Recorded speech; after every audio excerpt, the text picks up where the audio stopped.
Hi guys, for vlog 2 I've chosen to conduct an analysis of the clean. While all Olympic lifts require significant coordination and skill to complete, the clean on its own is perhaps more accessible to newer coaches and athletes alike in terms of being able to break it down and develop the skills necessary to become competent in its execution. Bar high enough off the floor to catch in a rack position, and while kinematically the strategy adopted will vary according to the anthropometry and ability of the individual, there are certain consistencies which we look for as coaches to ensure the development of the correct motor patterns and to maintain safe and appropriate form. I understand how my own form changes under load, but in an quote-unquote ideal world, the bar should travel backwards towards you after leaving the ground before rising up perpendicular to the centre of mass.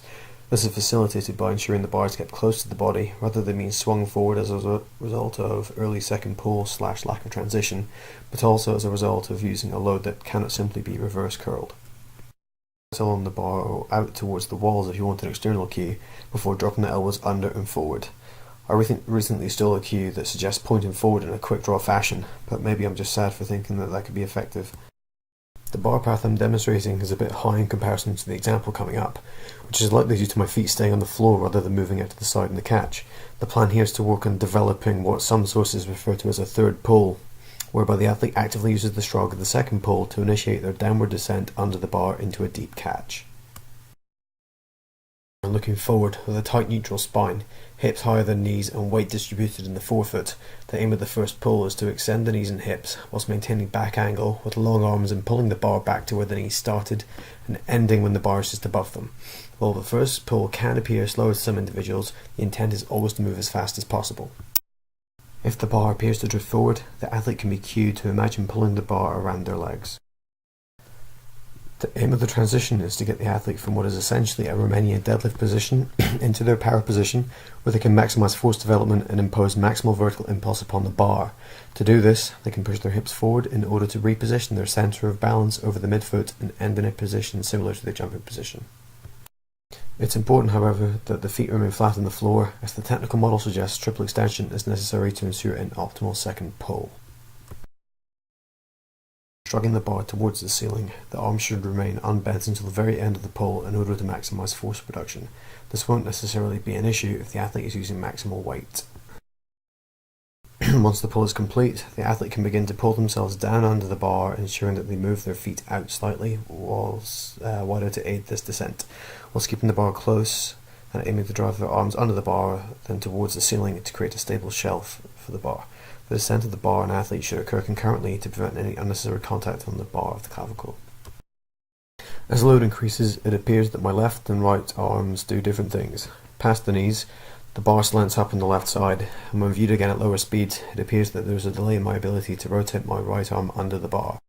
Simultaneously, rather than shift my base wider to facilitate descent, I opt to just externally rotate my feet, leading to a higher catch. In order to investigate the pulling issue, I filmed a couple of barbell shrugs and discovered a small element of scapular dyskinesia facilitated by an early firing of my right trap and exacerbated by right upper trap atrophy relative to my left. Recommended derivatives to improve the clean normally begin with a front squat and some form of hinge. Maximal front squat load is something of a rate limiter in terms of maximal clean strength, and at the same time requires significant bilateral thoracic extension strength. Therefore, performing work from a hang position can be utilized to incorporate a speed element to training by utilizing a stretch shortening cycle prior to the beginning of each rep. The priority in a hang clean is to ensure triple extension is achieved fully whilst minimizing backwards lean. However, the degree of lean will be specific to the athlete and how they perform their second pull. While not necessarily specific to improving the clean, adding an element of overhead work via the overhead squat not only will help me build towards developing my snatch, but by using mirrors will enable me to make sure that the bar remains in constant balance and help me start working towards eliminating that pesky right pull imbalance. As well as drills such as wall slides and scapular presses to retrain bilateral scapular rhythm.